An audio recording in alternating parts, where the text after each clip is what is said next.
Hello বন্ধুগণ, আমি রিয়া ইসিতার রান্নাঘরে আপনাদেরকে সবাইকে স্বাগত জানাই। আজকে আমি যে রেসিপিটি নিয়ে চলে এসেছি সেটি হচ্ছে চিড়ে ভাজা। প্রথমেই আমি চিড়ে নিয়ে নিয়েছি পরিমাণ মতো। এটার মাপ আমি বলতে পারবো না, আপনারা নিজেদের মতন করে আপনারা চিড়ে নিয়ে নেবেন। তো আমি আমার মতন করে চিড়ে নিয়ে নিয়েছি এবং চিড়েটা এমন হয় যেন খুব পাতলা হয়। তো আপনারা দেখতে পাচ্ছেন আমি চিড়েটি খুব একটা পাতলা ধরনের চিড়ে নিয়ে নিয়েছি। তারপর আমি চিড়েটি কড়াইতে দিয়ে দিলাম, হালকা করে ভেজে নেব। তো গ্যাসটা কমিয়ে আমি প্রথমে চিড়েটি হালকা করে ভেজে নেব ধীরে ধীরে।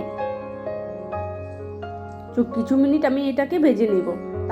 তারপর ওটা ধীরে ধীরে ভেজে নেওয়ার সঙ্গে সঙ্গে আমি একটা বাটিতে পরিমাণ মতো একটু জল নিয়ে নিয়েছি, তাতে দিয়ে দিচ্ছি পরিমাণ মতো একটু নুন এবং স্বাদ মতো দিয়ে দিচ্ছি নুন, আর দিয়ে দিচ্ছি হলুদ গুঁড়ো এবং এটাকে আমি ভালোভাবে মেখে নিচ্ছি।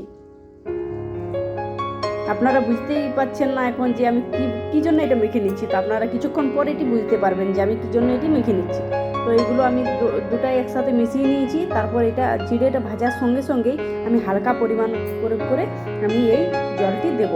তো আপনারা একসাথে দেবেন না, একটু একটু করে দেবেন যাতে চিড়েটার সাথে পুরোভাবে মিশে যায়, যাতে আর পরে আর নুন না দিতে হয়।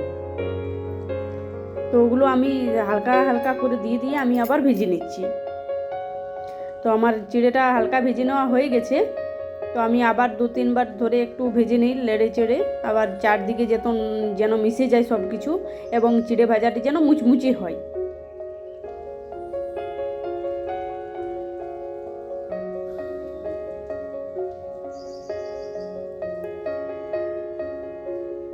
তো আপনারা দেখতেই পাচ্ছেন চিড়ে ভাজাটি কমপ্লিট। তো এবার আমি চিড়ে ভাজাটি একটা পাত্রেতে তুলে রেখে নেব। তো আপনারা এই চিড়ে ভাজাটি এইভাবে ভেজে নিলে আপনারা চাইলে 10 থেকে 12-15 দিন, 1 মাস আপনারা ডিবায় ভরে রাখতে পারেন, যদি আপনারা এইভাবে যেভাবে আমি চিড়ে ভাজাটি করে দেখাচ্ছি সেইভাবে যদি আপনারা চিড়েটি ভেজে নেন।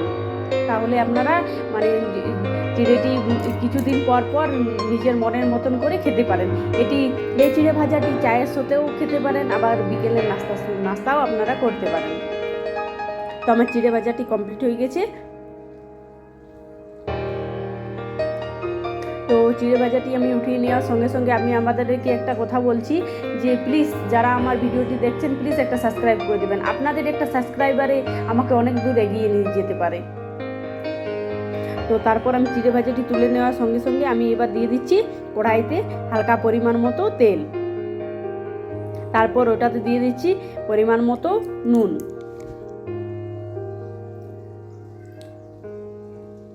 তো এবার আমি বাদাম নিয়ে চলে এসেছি। তো বাদামটা আমি ভালোভাবে মুচমুচে করে ভেজে নেব তেলটার সাথে। তো আমরা 5 থেকে 6 মিনিট পর্যন্ত আমরা বাদামটা মুচমুচে করে ভেজে নেব হালকা গ্যাসটি করে।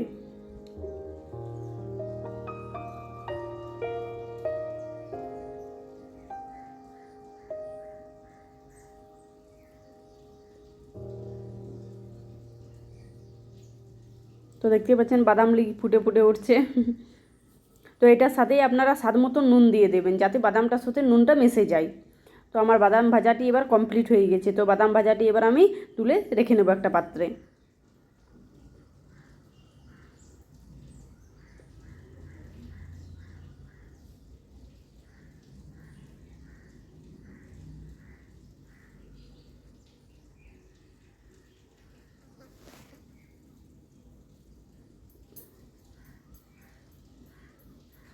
তো বাদামটি তুলে রেখে নেওয়ার পর এবার আমি কড়াইতে আবার পরিমাণ মতো একটু তেল দিয়ে দেবো। তারপর আমি কিছু পেঁয়াজ 1 থেকে 2টো পেঁয়াজ আমরা কেটে একদম কুচি কুচি করে কেটে নেব। তো প্রথমে আমি বাদামটা তুলে রেখে নিচ্ছি।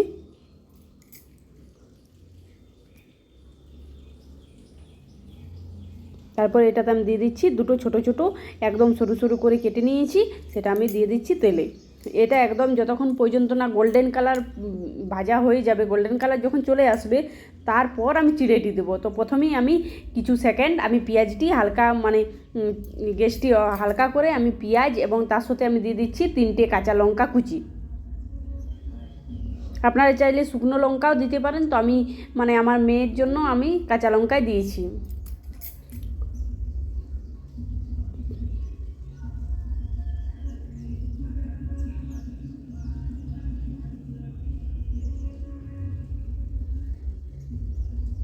তো আমার মানে যে পেঁয়াজলি গোল্ডেন কালার চলে এসছে। তো এবার আমি দিয়ে দিচ্ছি যে চিড়াগুলো আমি ভেজে রেখেছি, সেটা আমি দিয়ে দিচ্ছি। আবার কিছুক্ষণ মতো আমি এটাকেও আবার একটু নেড়ে চেড়ে নেব, যাতে পেঁয়াজ, লঙ্কা এবং চিড়েলা একসাথে মিশে যায়।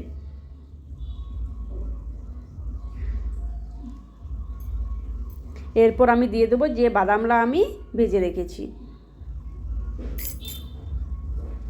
বাদাম, চিড়ে, লঙ্কা এবং পেঁয়াজ আমি এবার সবগুলো একসাথে মিশিয়ে নেব।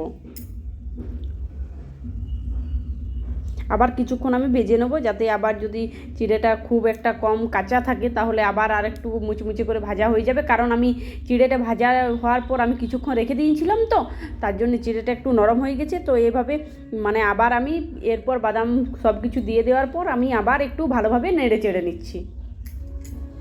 তো আপনারা দেখতেই পাচ্ছেন চিড়ে ভাজাটি আমার কি সুন্দর হয়েছে। এটা যেমন দেখতেও সুস্বাদু এবং খেতেও এটা খুব সুস্বাদু।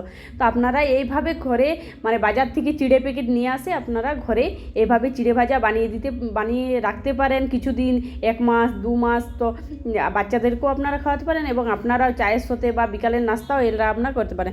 তো আমার চিড়ে ভাজাটি কমপ্লিট। তো আমার ভিডিওটি দেখার জন্য থ্যাংক ইউ ফ্রেন্ডস।